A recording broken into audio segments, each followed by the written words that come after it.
Hi, my name is Gemma Taylor and I'm the course leader for linking STEM curriculum learning to careers. Thank you for taking part in the course this far. It's been really interesting reading your responses to the different sections. And what I've done for today is picked out some of the questions that have been raised on our Q&A section, and I'll be addressing 4 of them today.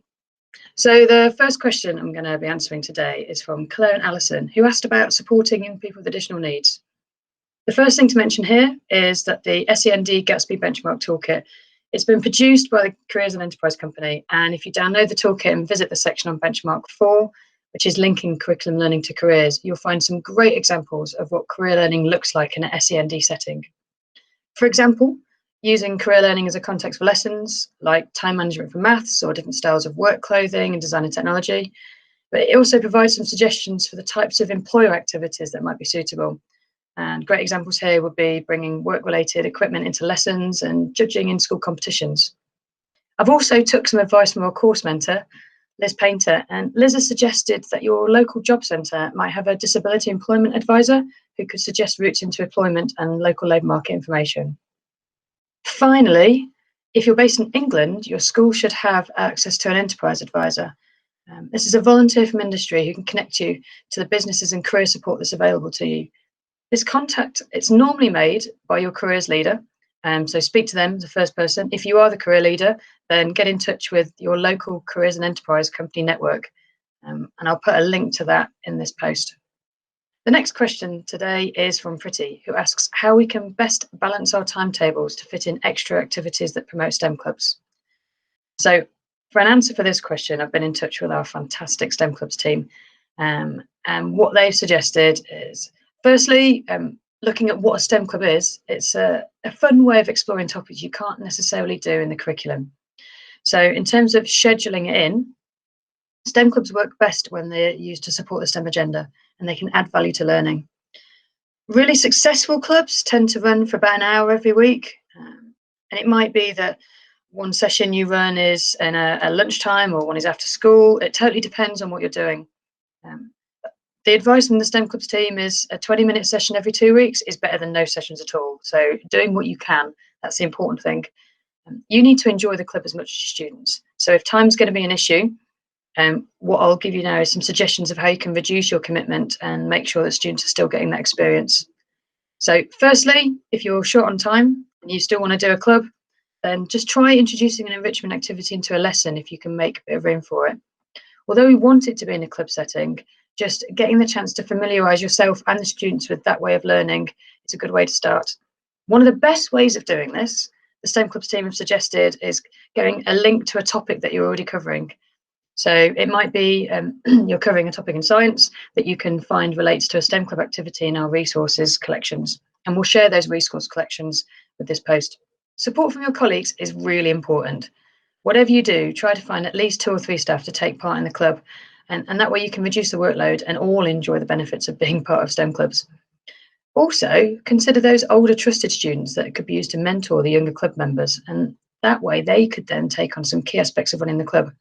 Thinking about timescales in the day, actually, if you've got some older club members who can come and set up the club or just get things started for you, or even help at the end, that might mean that you've got a bit more time to run a club in between a lunchtime or, for example, setting up after school.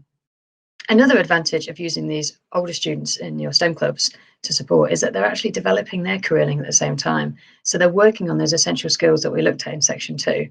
And you could even ask parents or STEM ambassadors to come and support as well. So bringing those employer encounters and those role models from outside of school.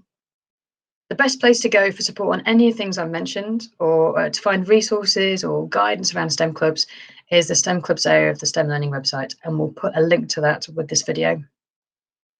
So the third question in this video Q&A, we're going to be looking at a question from Jordan, who asked about careers in the curriculum questionnaires. Are there any audits or surveys that exist that can be used in schools and colleges?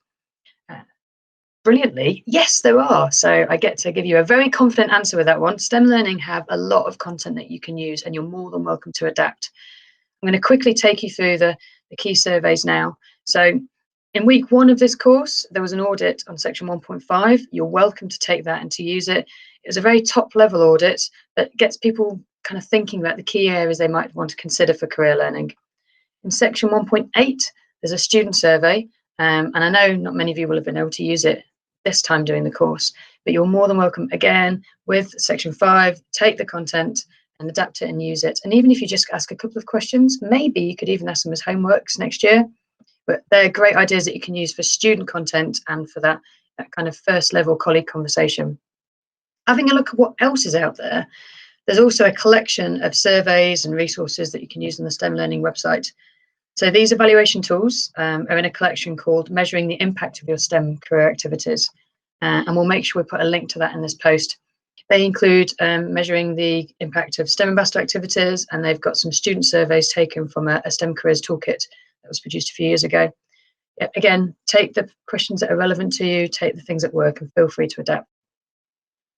Lastly, if you're going to be running an audit as part of some staff training or as part of departmental inset, then there's a brand new resource which is going to be launching in the autumn, which includes an audit which can be used across your departments, faculties, or whole school. It's part of a new STEM careers toolkit that we're really proud to be launching for schools and colleges in the autumn. It's got suggestions of how STEM can be used to support the 8 Gatsby benchmarks and comes with some free inset sessions on STEM career learning. You can access it now in draft form. We've released it for this course, but we're going to be fully releasing it in the autumn. So remember to check back in the autumn if you do download it now to get an improved version. Lastly, today we're looking at a question from CM, who asks, what would be the best route for primary schools to start exploring linking STEM careers and essential skills? How can this concept be introduced to school leaders?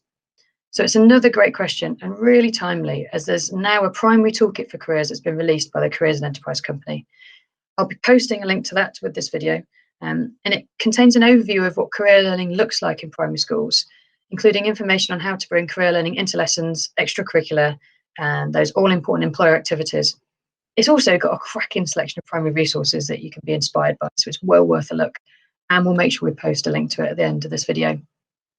Thinking about the career support that's available for primary, I'd say inviting a STEM ambassador into school is a great first step for employer engagement. We explore the support that STEM ambassadors can provide in week 3, and although it's been done in a secondary setting, you can translate a lot of that into primary. For example, supporting events and doing talks for students, maybe running something for parents, and running activities with classes. So if you haven't done so already, make sure you sign up with your local STEM Ambassador Hub to receive updates on programs and events that they're running, and also meet the STEM ambassadors that can support you in your school. Looking at essential skill development, the Essential Skills Framework that we looked at in section 2 is accessible by any age group, and Skills Builder have provided some really good free advice and support and resources for educators that are looking to develop these skills in lessons. For each skill and each level, they've created guidance and examples that you can use to incorporate the essential skills in your students' learning. So again, well worth a look. Finally, I'm going to give a shout out to our brilliant primary resources page, which has got loads and loads of content which you can relate to careers. Specifically, we've got an engineering page, and I'd definitely take a look at that if you work in the primary sector. It's basically taken engineering as a topic and looked at it in the context of transport, energy, helping people, things like that. And in the website, you'll see lots of activities and lesson resources with engineering as a context. So I hope you found this Q&A useful. Look forward to continue to reading your comments as you progress through the course. And I look forward to seeing your lesson plans and lesson tweaks as they come through on the Padlet.